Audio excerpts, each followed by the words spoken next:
الرحمن الرحیم الصلاۃ والسلام علیکہ یا رسول اللہ وعلی آلک وصحابک یا حبیب اللہ اللہم صلی علی محمد وعلی آل محمد وبارک وسلم وصلی علیہ۔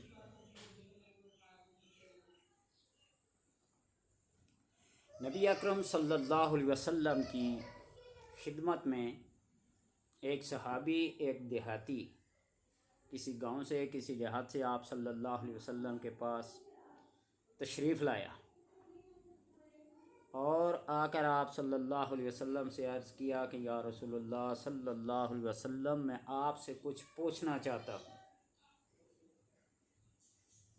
اجازت ملنے پر اس نے 25 سوالات کیے اور ہر سوال مختصر اور ہر جواب مختصر، لیکن اس کے اندر جو معانی اور مفاہیم ہیں وہی جو آپ صلی اللہ علیہ وسلم کا معجزہ ہے، جوامع الکلم۔ آپ کو مختصر الفاظ اور اس کے معانی اور اس کے مفاہیم اور اس کی تفاسیر سمندروں کی سیاہی اور درختوں کے اقلام احاطہ نہیں کر سکتے۔ یہ میرا مبالغہ سمجھے کوئی تو بے شک سمجھتا رہے، لیکن حقیقت حال یہی ہے کہ آپ صلی اللہ علیہ وسلم کا ایک ایک حرف، ایک ایک لفظ جس کو جوامع الکلم کہا جاتا ہے، اس کا احاطہ کرنا، اس کے معانی اور مفاہیم کو بیان کرنا ہر کسی کے بس کی بات نہیں۔ اور پھر آپ صلی اللہ علیہ وسلم کے اوپر یہ کلام معجز، یہ اس کلام کا معجزہ ہے، اس کے لہجے، اس کا رسم الخط، اس کی ہر چیز اللہ تبارک و تعالیٰ نے بڑی عجیب اور انوکھی رکھی ہے۔ ایک شخص، حضرت ابی بن کعب فرماتے ہیں، ایک شخص آیا اور آپ صلی اللہ علیہ وسلم کے سامنے سورہ نحل کی تلاوت کی تو آپ نے فرمایا بہت اچھا پڑھا۔ حضرت ابی کعب فرماتے ہیں کہ میرے دل میں کوئی شک گزرا۔ ایک دوسرا شخص آیا، اس نے بھی یہ سورت پڑھی، مختلف لہجے میں، مختلف انداز میں۔ آپ صلی اللہ علیہ وسلم نے فرمایا بہت اچھا پڑھا۔ حضرت ابی بن کعب کو آپ نے فرمایا کہ تمہارے دل میں جو شک و شبہ ہے اس کو نکال لے، اس لیے کہ قرآن پاک مختلف لہجوں میں، اسی اختلاف کی وجہ سے صرف ایک لہجہ باقی رکھا گیا ہے۔ 7 لہجے میں پڑھنا کوئی ممانعت نہیں ہے، کوئی برائی نہیں ہے۔ اگر کوئی جانتا ہے تو وہ جس لہجے میں پڑھنا چاہے قرآن پڑھے۔ بہرحال وہ صحابی، وہ دیہاتی، اس نے سوال کیا کہ یا رسول اللہ صلی اللہ علیہ وسلم، میں امیر بننا چاہتا ہوں، میرے مقابلے میں کوئی دوسرا امیر نہ ہو سکے، سب سے بڑا غنی، سب سے بڑا امیر میں بننا چاہتا ہوں۔ تو آپ صلی اللہ علیہ وسلم نے فرمایا ہے قناعت اختیار کرو، امیر بن جاؤ گے، قناعت اختیار کرو، امیر بن جاؤ گے۔ اور واقعی بندہ جب قناعت اختیار کرتا ہے، تھوڑی چیز پہ صبر کر لینا، تھوڑی چیز پہ صبر کر لینے کو قناعت کہتے ہیں۔ اور آپ نے فرمایا کہ قناعت اختیار کرو، امیر بن جاؤ گے۔ جو اپنی خواہشات کو، اپنی ضروریات کو بڑھاتے جاؤ گے تو پھر غریب سے غریب تر ہوتے جاؤ گے۔ خواہشات پہ کنٹرول کر لو، قناعت اختیار کر لو۔ آپ سے سوال کیا کہ میں سب سے بڑا عالم بننا چاہتا ہوں، سب سے بڑا علم والا بننا چاہتا ہوں، تو آپ صلی اللہ علیہ وسلم نے فرمایا کہ تقوی اختیار کرو، عالم بن جاؤ گے، سب سے بڑے عالم، سب سے بڑے علم والے بن جاؤ گے، تقوی اختیار کرو۔ امام شافعی رحمۃ اللہ تعالیٰ فرماتے ہیں کہ میں نے اپنے استاد حضرت وکیع سے اپنے سوء حفظ، یعنی حافظے کی کمزوری کا میں نے شکوہ کیا، شکایت کی، تو آپ نے مجھے اوصانی الی ترک المعاصی، آپ نے مجھے وصیت کی کہ گناہ کرنا چھوڑ دو۔ فإن العلم نور لا یلقی فی قلب معاصی، علم ایک نور ہے اور یہ گناہگار دل کے اندر نہیں ٹھہر سکتا، تو اس لیے تقوی اختیار کرو۔ جب تقوی اختیار کرو گے تو سب سے بڑے عالم بن جاؤ گے۔ میرے پاس ایک کتاب ہے عبدالعزیز دباغ کی، بالکل کسی درس، کسی استاد، کسی مدرسے میں نہیں گئے، لیکن ایسی انہوں نے کتاب لکھی کہ تصوف کے موضوع پہ حیرانگی ہوتی ہے۔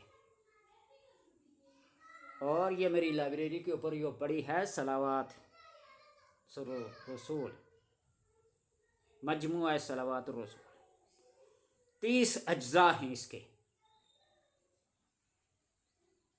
تمام درود پاک لکھے ہوئے ہیں۔ لیکن وہ شخص کبھی مدرسے نہیں گیا۔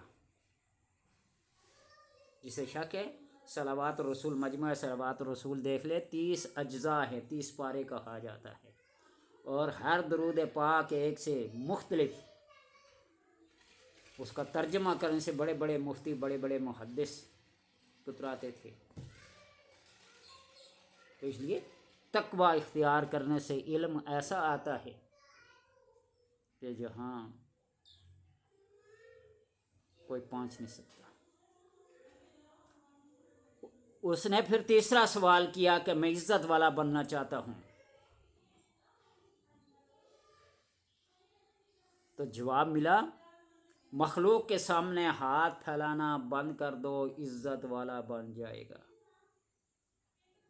اس نے کہا میں اچھا آدمی بننا چاہتا ہوں، تو آپ نے جواب ارشاد فرمایا کہ لوگوں کو نفع پہنچاؤ، خیر الناس من ینفع الناس، اچھا بن جائے گا۔ اس نے پھر 5واں سوال کیا عادل بننا چاہتا ہوں، تو آپ نے فرمایا جس چیز کو اپنے لیے اچھا سمجھتے ہو اسی چیز کو دوسروں کے لیے اچھا سمجھو۔ جو اپنے لیے پسند کرتا ہے اپنے بھائی کے لیے وہ پسند کرے، عادل بن جائے گا۔ اس نے سوال کیا 6واں سوال طاقتور بننا چاہتا ہوں، تو جواب ارشاد فرمایا اللہ پر بھروسہ رکھو، توکل، یہ طاقتور بنا دیتا ہے۔ وہ یہ سمجھتا ہے کہ اللہ کے علاوہ کوئی پاور نہیں، کوئی قوت نہیں، لا حول ولا قوت الا باللہ العلی العظیم۔ جب اپنے تمام معاملات کو اللہ کے سپرد کر دے گا نا، اس کے دل سے لوگوں کی تمام توقع، ہر چیز مٹ جائے گی۔ نے سوال کیا 7واں اللہ کے دربار میں خاص درجہ چاہتا ہوں، تو ارشاد فرمایا کہ کثرت سے ذکر کرو، فاذکرونی اذکرکم واشکروا لی ولا تکفرون، بس جو مجھے یاد کرتا ہے میں اسے یاد کرتا ہوں، تم لوگوں میں مجھے یاد کرتے ہو، میں تجھے فرشتوں میں یاد کرتا ہوں، مالا الاعلیٰ میں یاد کرتا ہوں تمہیں۔ اس نے 8واں سوال کیا کہ رزق کی کشادگی چاہتا ہوں، تو آپ نے فرمایا کہ ہمیشہ باوضو رہو، اور باوضو رہنے والے شخص کے پاس رزق ایسے آتا ہے جس طرح بلندی سے پانی نیچائی کی طرف آتا ہے۔ سفید کپڑے پہننا، باوضو رہنا۔ 9واں سوال کیا کہ دعاؤں کی قبولیت چاہتا ہوں، تو آپ نے فرمایا حرام سے اجتناب کرو، حرام کھانا چھوڑ دو۔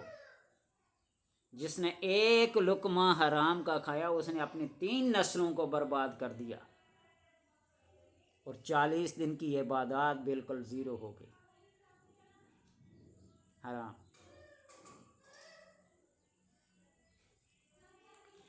فرمایا کہ ایمان کی تکمیل چاہتا ہوں، تو آپ نے فرمایا کہ اچھے اخلاق کر لو۔ من احب للہ واعطى للہ وابغض للہ ومنع للہ فقد استکمل الایمان۔ قیامت کے روز اللہ سے گناہوں سے پاک ہو کر ملنا چاہتا ہوں، یہ 11واں سوال۔ فرمایا جنابت کے بعد فوراً غسل کر لیا کرو، غسل لازم ہو جاؤ تو فی الفور غسل کر لیا کرو۔ بہت بڑے مسائل ہیں۔ کہ گناہوں میں کمی چاہتا ہوں، تو جواب ارشاد فرمایا کہ کثرت سے استغفار کرو۔